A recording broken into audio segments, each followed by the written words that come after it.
Heal with us.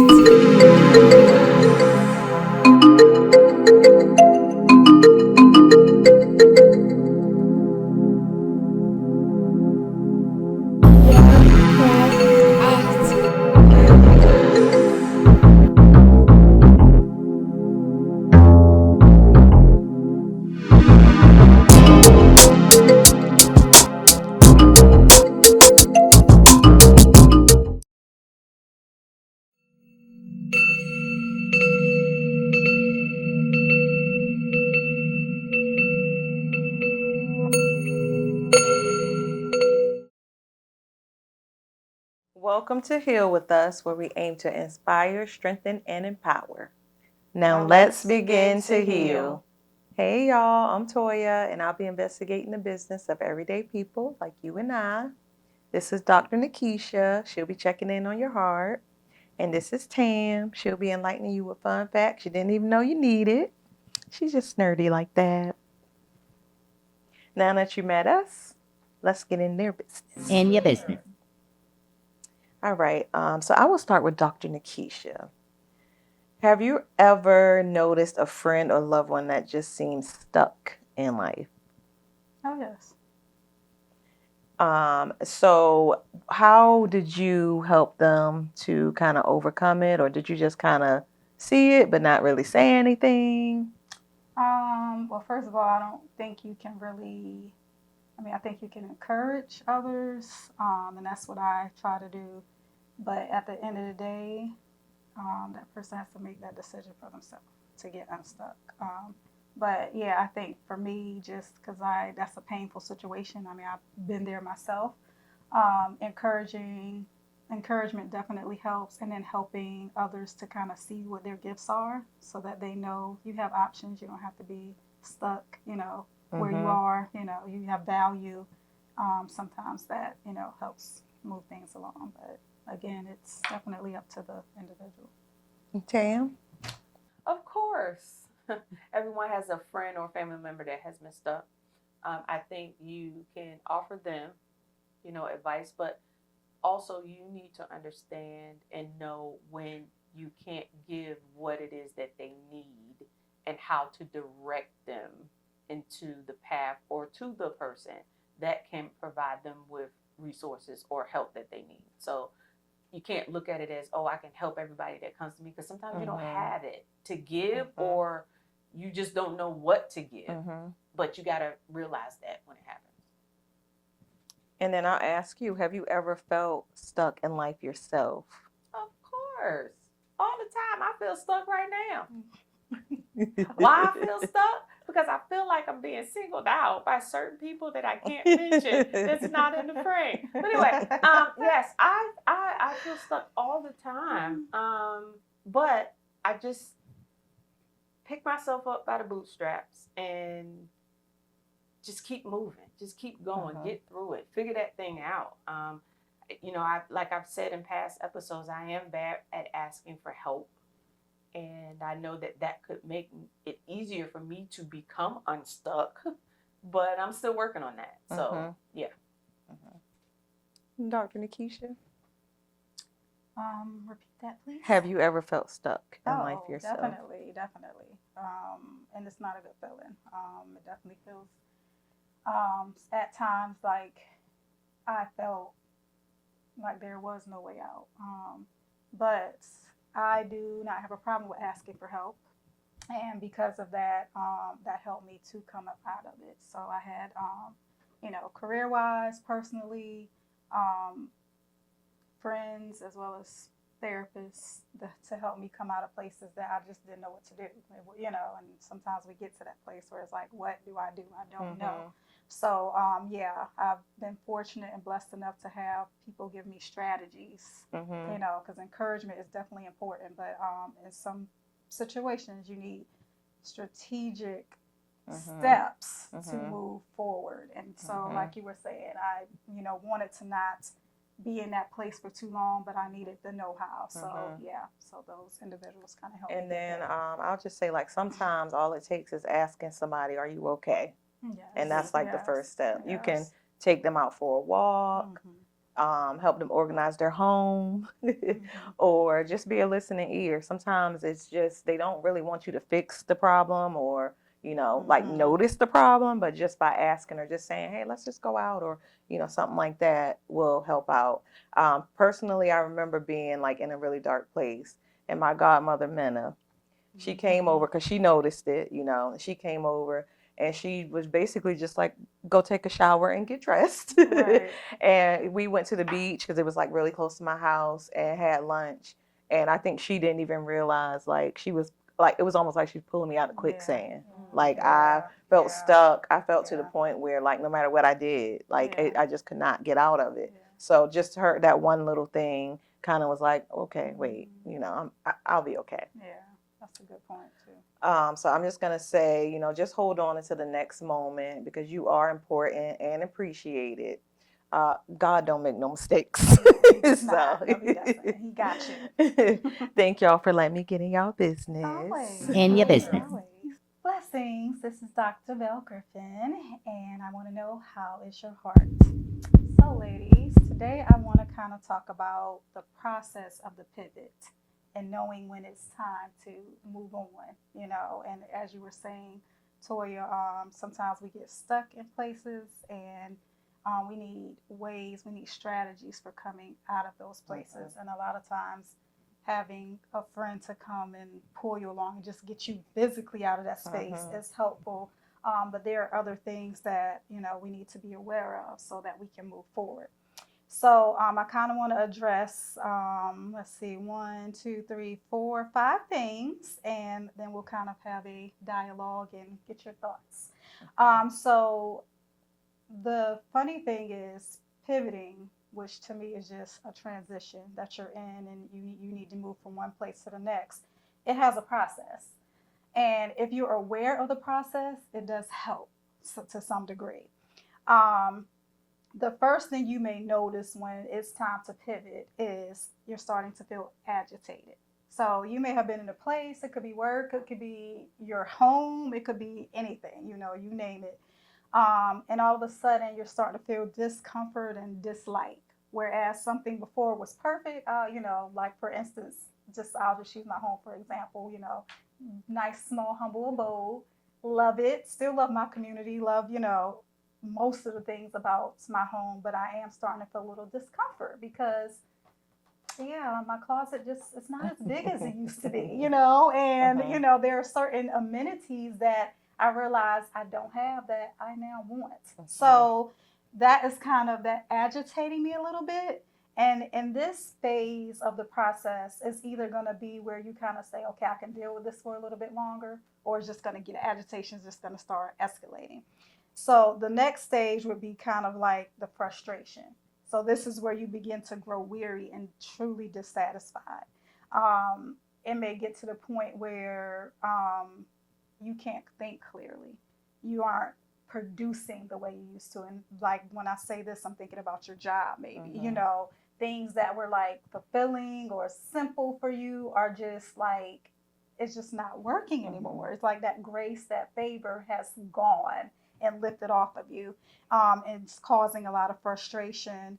It's like you're having a hard time finding that flow. You know what I mean? Like you used to have this flow and this little whatever, and now it's like everything is an issue or a challenge. Or it could be where you're bored. Like this is no longer challenging me. I'm not using my gifts the way I used to, or the environment is becoming toxic. Sometimes shifts happen where the people you started working with or living with or whatever it may be, it was a good vibe, but then they moved on, and there are new people coming in, and the whole atmosphere is changing. Frustration because now it's not the same place, emotionally, physically, whatever it may be. The next phase might be trepidation. And this, oh my gosh. So this is where I sat for a minute. And this is what made my pivot so hard, and that being stuck so depressing. I'm going to just keep it real. It's when you begin to feel extremely anxious and miserable. And in a way, you don't see it while you're in it, at retrospect, it's like, okay, good. If I didn't get to that point, I probably would have just stayed in my comfort zone. Because it's my comfort zone and it's what I know, even though I'm frustrated, I'm agitated, I'm not really happy, I'm not using my gifts the way I could, or the environment is just not healthy for me or no longer serving my needs.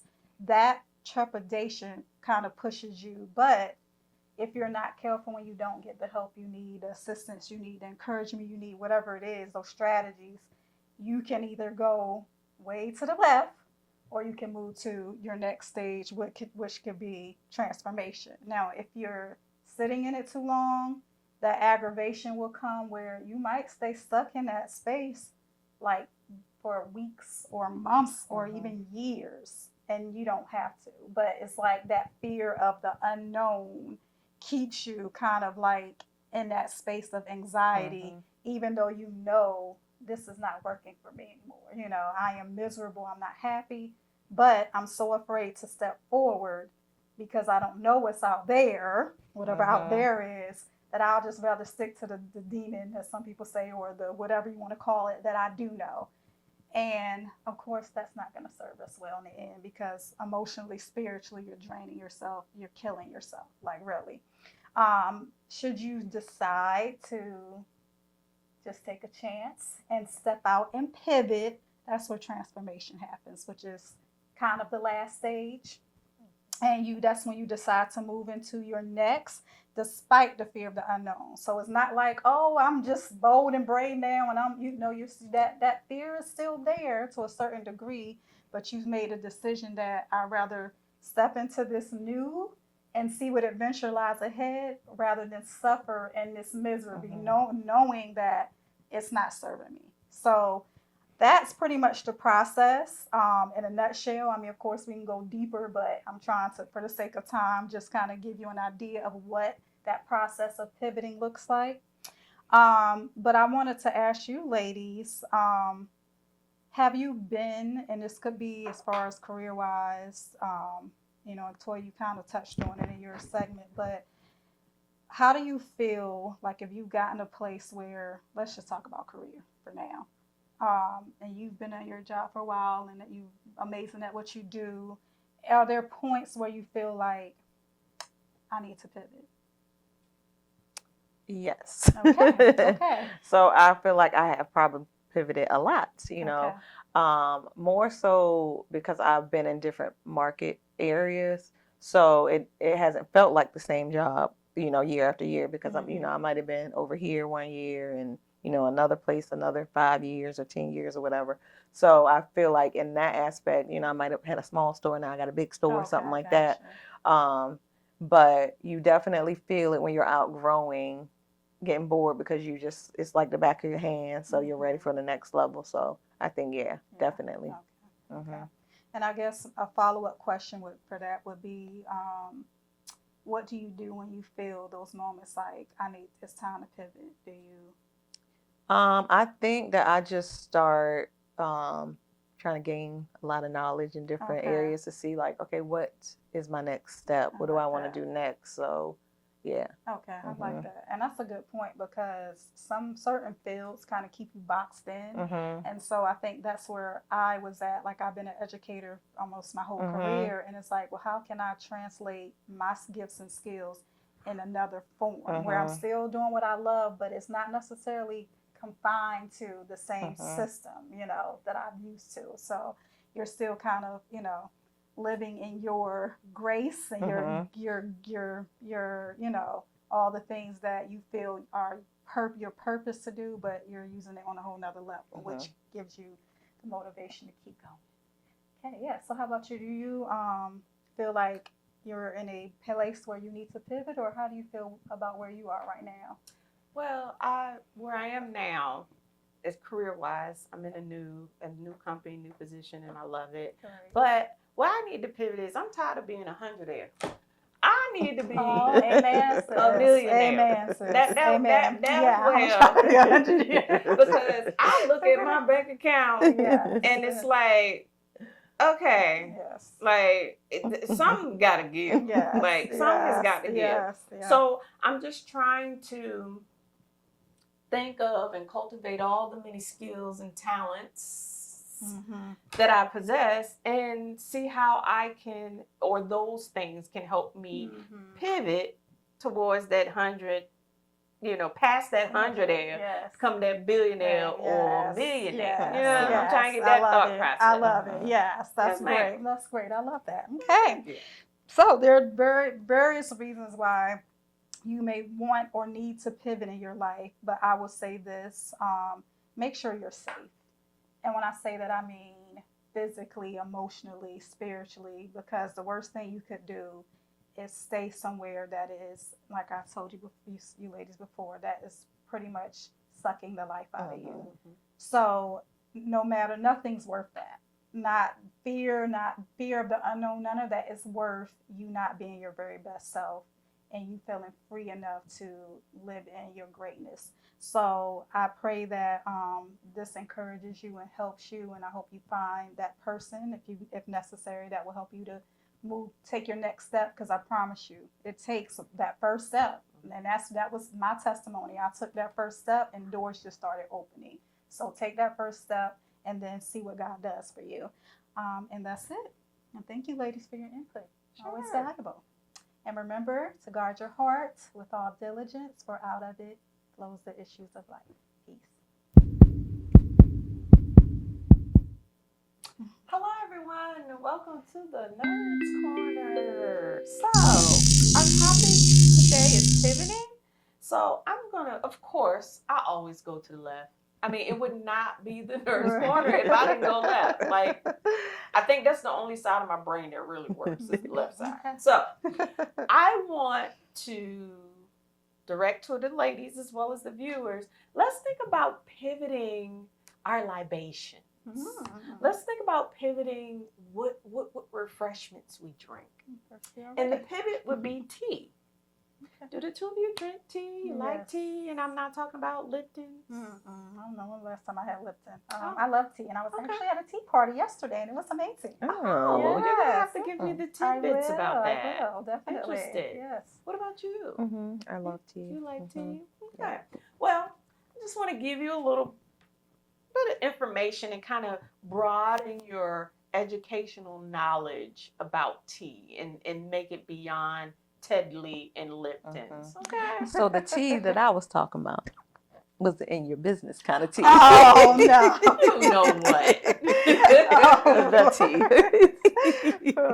So I enjoy tea. I love it. So I'm going to kind of share my knowledge of tea with you guys, and hopefully it'll encourage you to venture out and pivot to different refreshments and libations. I just love that word, libations. It just rolls off the tongue. Yeah? Okay. So, couple of facts about tea.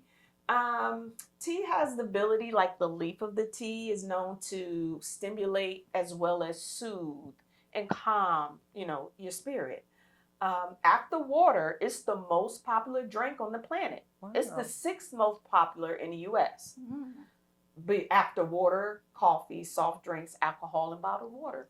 So, I think it gets a good reputation. It's in the top 10, On average, people drink 1.5 trillion cups of tea. I just found that very interesting. So in the United States, Charleston, South Carolina, and Hawaii are the 2 only places that have the climate where tea can thrive and grow. And due to the high temperatures and the high humidities, that's how the tea plants kind of, survive and grow and bloom and produce all the good tea leaves that we, get our teas from. Interesting. Tea bushes can live for hundreds of years. Hundreds of years. Fun fact. You ready for my fun facts? Yes. So, there is a tea tree that was in Yunnan province, which is in China, and it's nearly 1,700 years old, and it's still producing tea leaves to this day. Wow. So I just found that very interesting.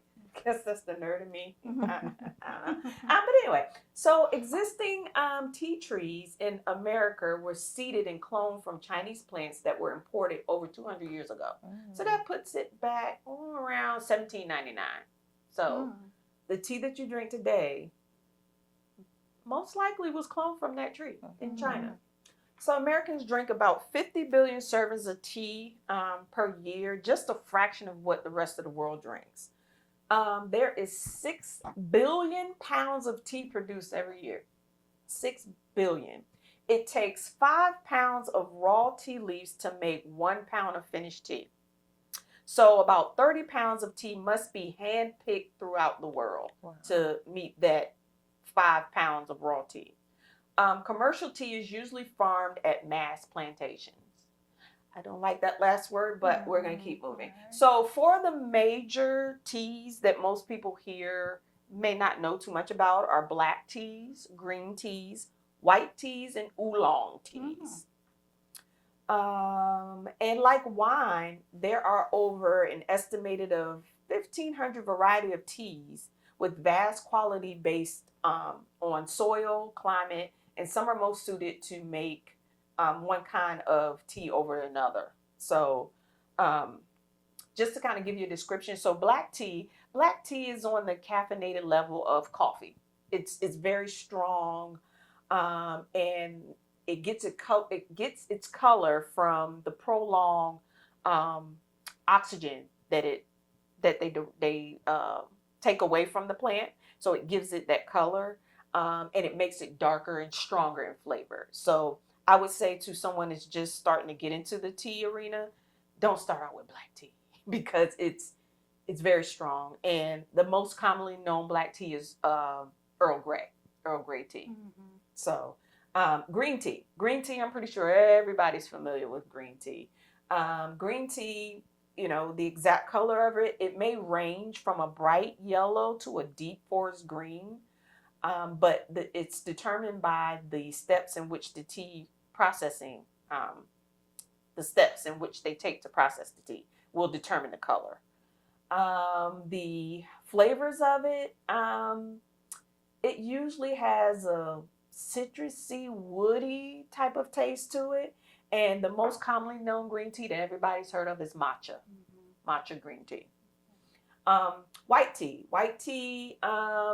it is considered a very delicate tea, and it's minimally processed. So I would say if you're just starting out with teas and you don't know where to go, start out with a white tea. White teas normally have the fruity flavors in it, like apricot or peach or vanilla and chocolate and citrus. It's very subtle, it's sweet, and it's delicate. So the caffeine level is lower than green or black tea. So if you're just starting out and you want to venture out, start with white tea.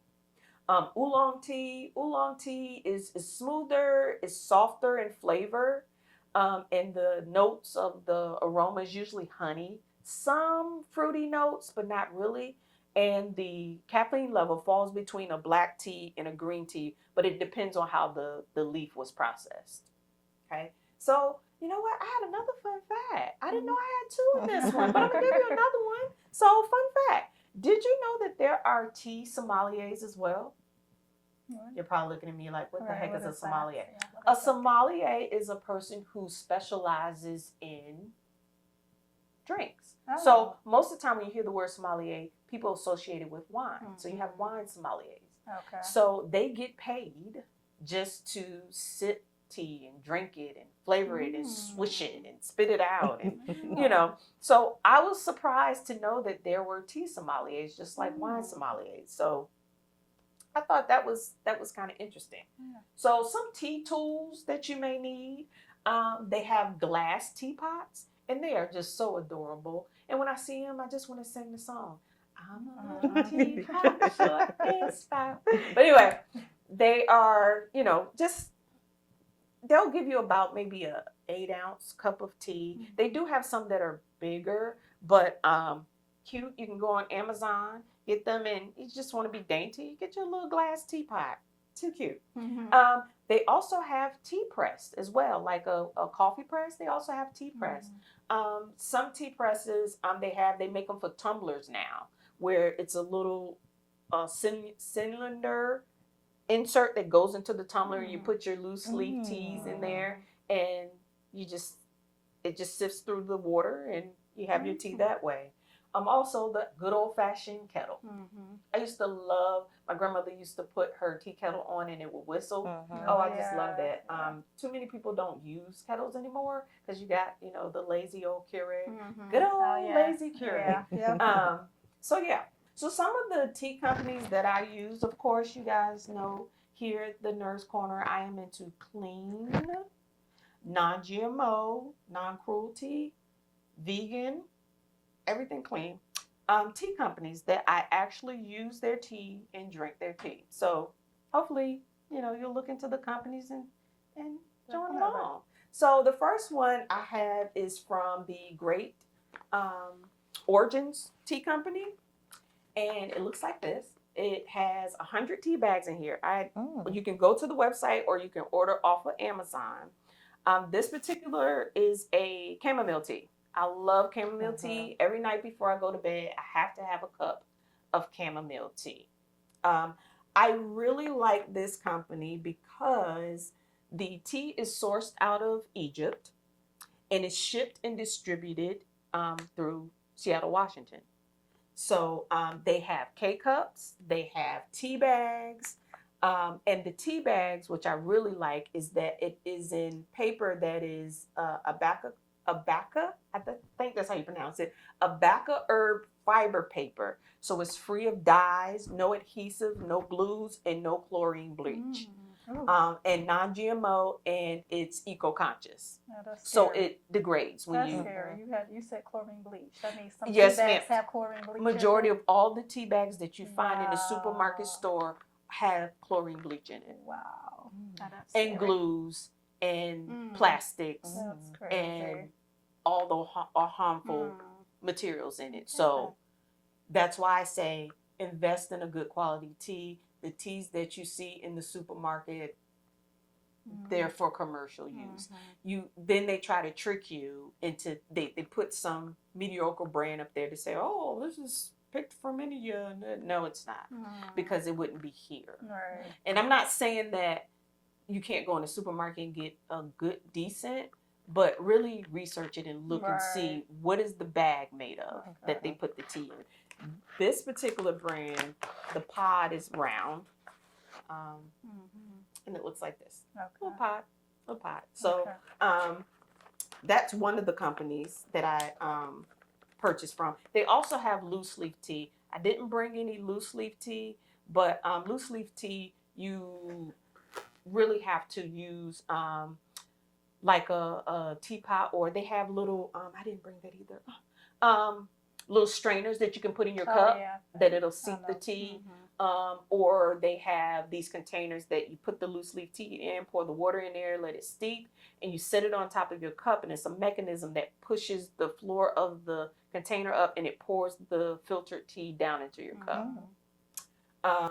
Another company, Dr. Nikkisha, if you can assist me. I sure can. This is Harrison and Sons.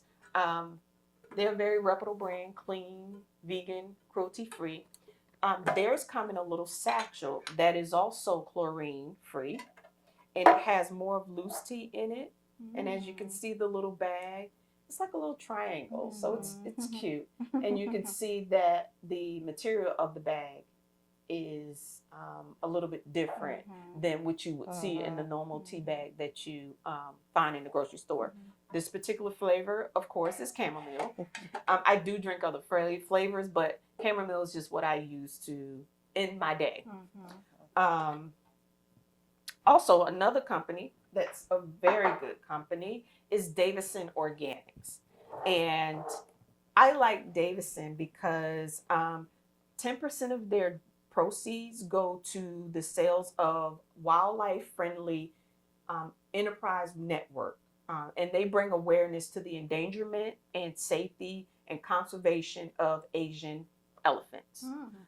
Due to the overpopulation in Asia and just trying to meet the needs of habitats for humans, they're tearing down the rainforests and the elephants and animals' habitats, and they have nowhere to go. And so they're starting to kind of trickle over into the normal streets and neighborhoods, and they, they don't know any better. They just know that their trees aren't there anymore, and they're protecting their babies, and they think you're going to hurt their babies, so they come to attack you.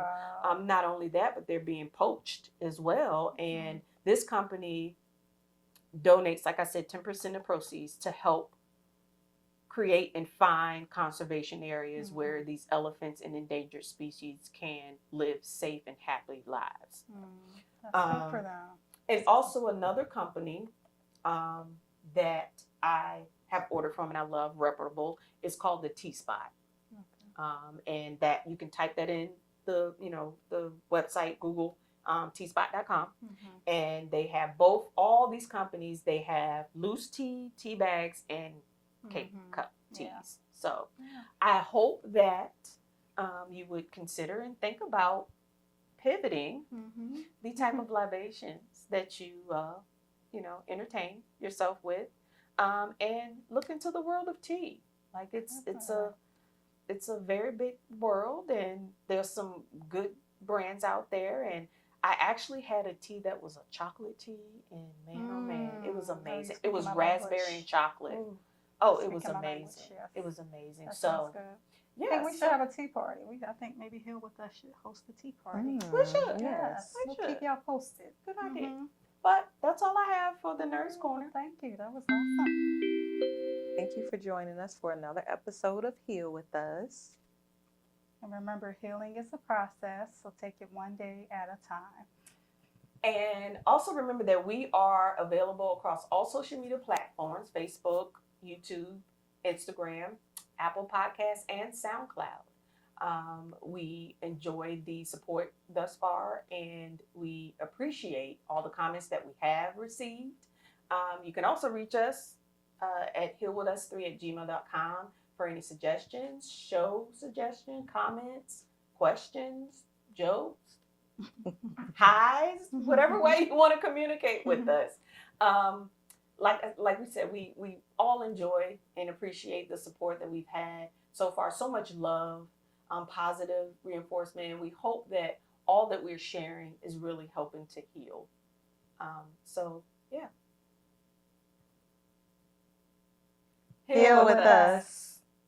With us.